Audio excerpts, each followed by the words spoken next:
Franks, I created a television program called Psych. We're one of the last few shows remaining to have a theme song, and these are the Friendly Indians who perform that theme song with me. I have one question for all of you. Do you feel like singing along? Yeah!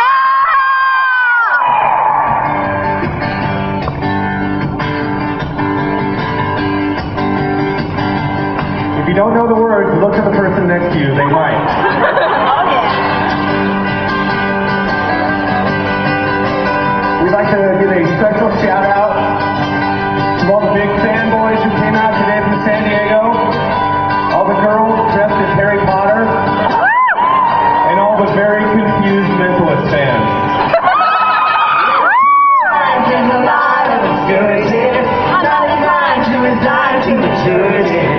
It's alright, and you're all wrong. Why bounce around to the same damn song?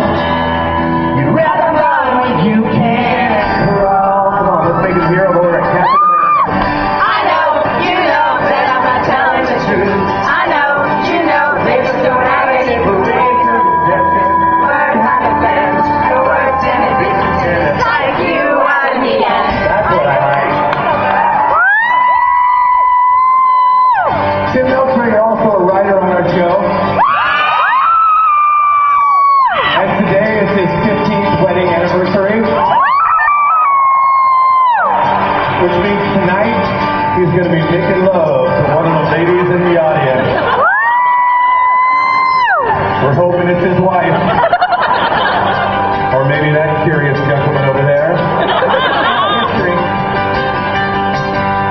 The one thing that a lot of people don't know is there is a second verse to this song.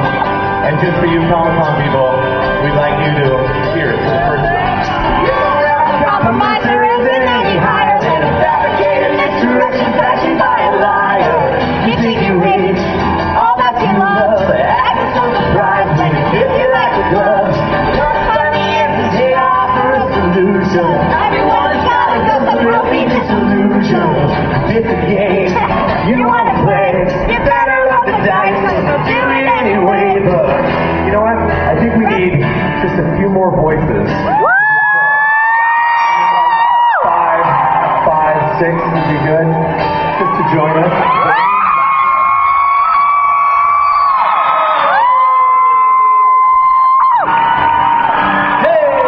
I think we could probably do with one or two more.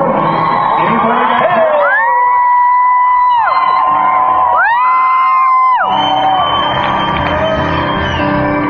One, two, three, four. I know, you know that we're not telling the truth. I know, you know they just don't have it. You're worse than a business. Like you out of me, and I know, you know. I know, you know. I know, you know. I know, you know.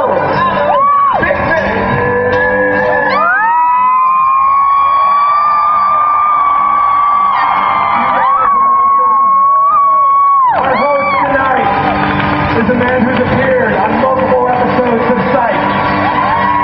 Basically carries the movie Midnight in Paris.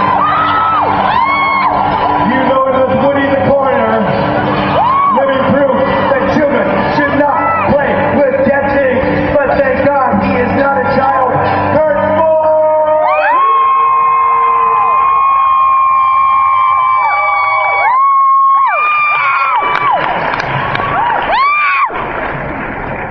Well, first of all, let's give it up for the Friendly Indians!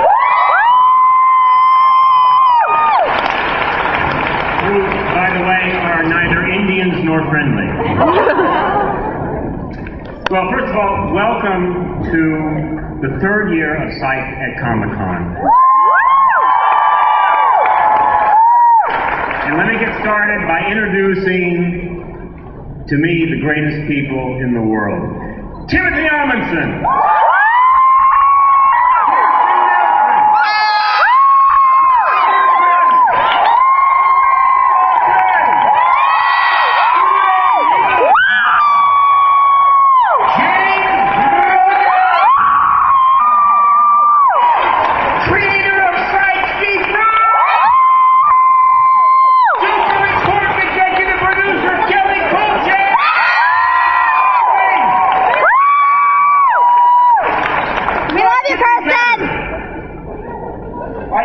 think there's going to be some hashtags. I want you to use the hashtags.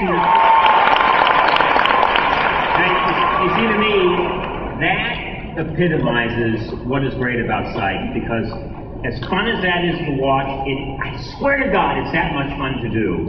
And the fact that these guys and myself, when I get to do it, have a great time doing it, and I feel like everybody participates in it, and it's just fantastic, and some damn good acting at the end. By Timothy Amundsen.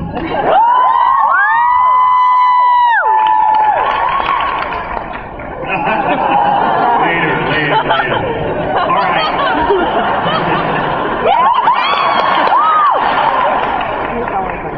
Okay, I'll take it. All right, let's dig a little deeper. I've got questions and you've got questions, and I'll go first. And let's start with the only man on stage taller than me. And this is a question from my heart, okay? The character, like you, James, yourself, and I can say this, he can be a bit childish. You're a bit childish as a person. And so is Sean the character. Is Sean ever going to grow up? Has he grown up? Has he changed? I think he's taken some small steps, little baby steps that I think, as Andy Berman so eloquently put it, are not visible from above. That's how small they are. It's almost as if tiny bird-like steps where there's actually no movement happening. Okay. Baby steps. Really small baby steps. Well, it shows. Not baby humans.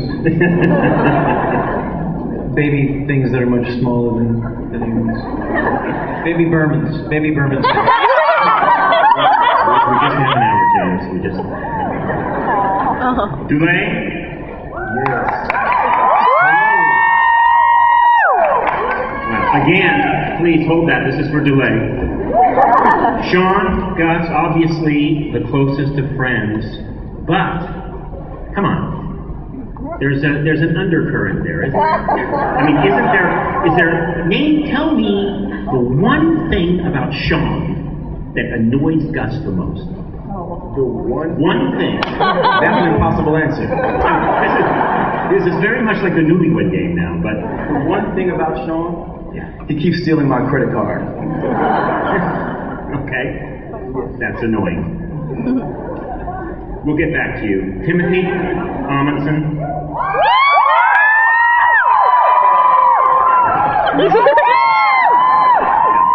You have no idea how much he loves this. Another person is always annoyed with Sean. That's you, right?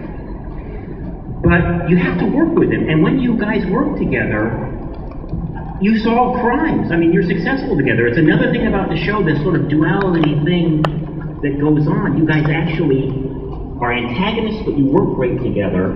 So what do you really think of Sean and his skills in the show?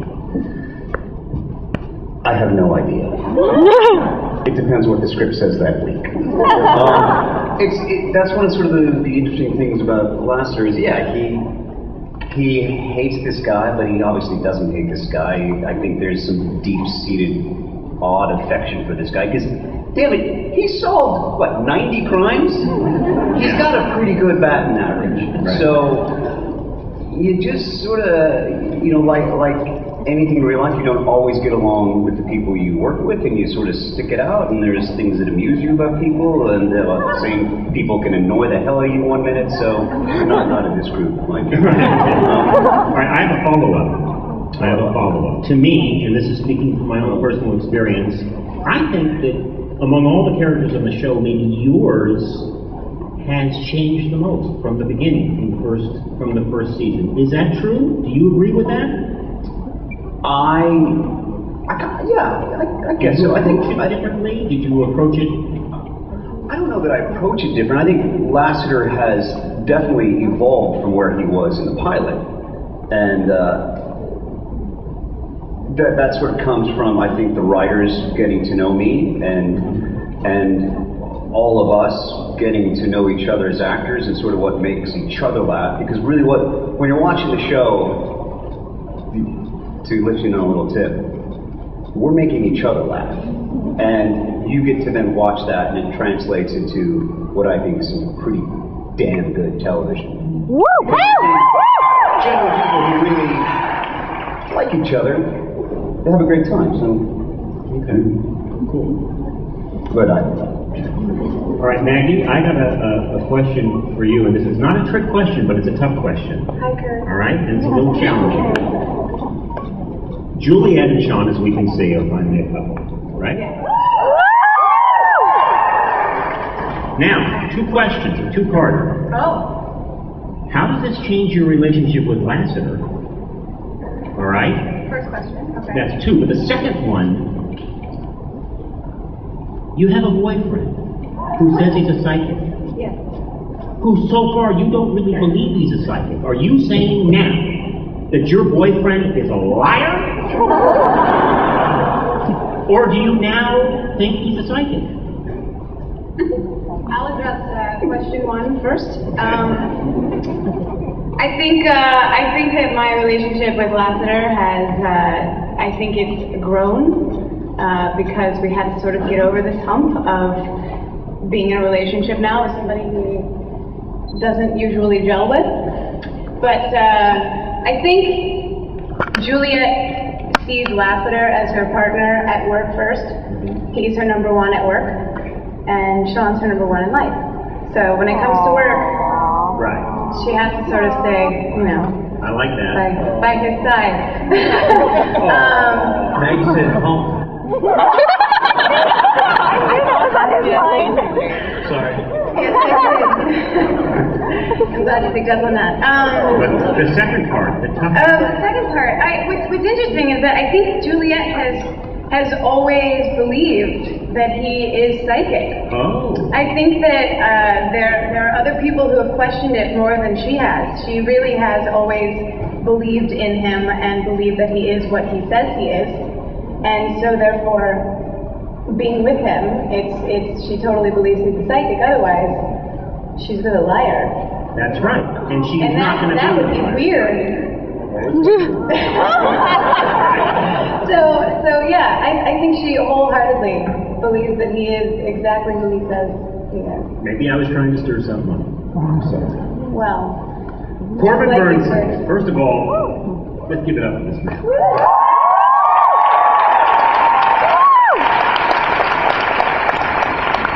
The first time Corbin and I worked together, we both had hair. And he had lots of it. But Corbin, we're still here, buddy. We're still here. 90 episodes of Psych. Wow. Do you even remember the pilot? You remember what? Yeah. I do remember the pilot because actually, now this is age. Who was I discussing this with? You were today? Yeah, the other day, like what our favorite scenes were. Yeah. Henry and I still go back to, and I don't know why, on some sort of esoteric level, that how many hats are in the room scene where, that we did in the pilot episode where he's trying to determine how many hats. And, whenever I'm not sure what's going on with the show, or it's starting in my mind drift around to places I don't get because these guys are going off doing their thing, I still always go back to that place of how many hats are in the room, which has become more than just a psychic test or a recollection test. It's kind of the, I don't know, there's something about hats in the room that means something to me in some sort of philosophical way. So I go back there. The pilot. And it's just weird, I just happened to wear a hat today. I didn't mean to. See, you're psychic because you knew you were going to ask me that question. I've been trying to